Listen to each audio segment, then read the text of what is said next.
Hey guys, welcome to Richard Cabile YouTube channel, and today pag-uusapan natin ngayon is about sa printer. So ang ating printer ngayon na ating gagawin is Epson printer. So ang model niya is L120. So Epson L120. So guys, ang problema nito is yung printer niya is yung dalawang light niya is nagbi-blink, yung red at saka yung green. So guys, kita nyo yung sa may power and doon sa may pinakang play is na kulay red and green is nagbi-blink. So ayun guys, kapag ganyan, pagkasaksak nyo ng printer is ganyan ang lumabas. So so ating susolusyonan yan. So bakit nga ba nagkakaganyan ang Epson printer na L120? So ayun guys, ang problema niyan, hit na ng inyong printer yung waste ink pad niya.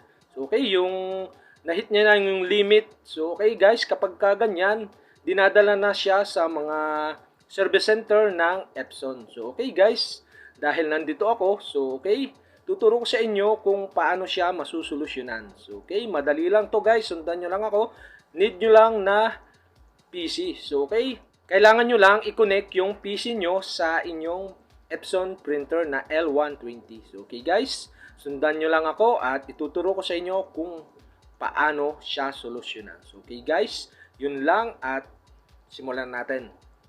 So guys, ang una nyo gagawin is mag-download kayo ng Epson Resetter na matatagpuan nyo sa Google. So search nyo lang, marami kayo dyang makikita na Epson Resetter na applications.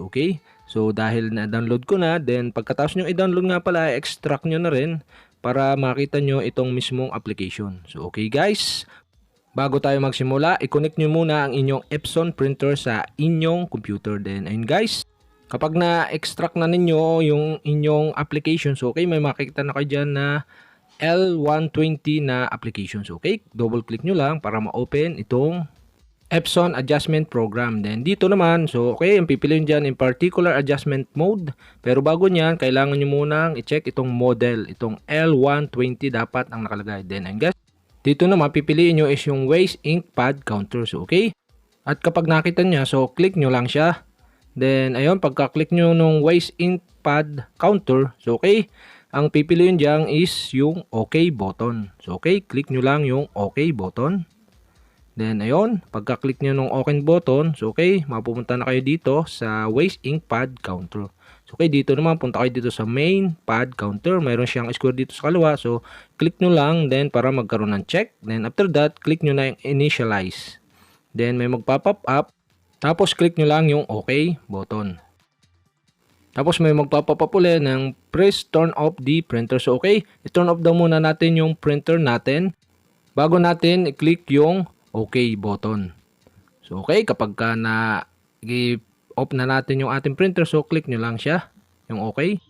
At may bagong magpa-pop up na please reboot the printer. So i-reboot daw natin yung printer. Pagka-reboot natin, click na natin yung OK.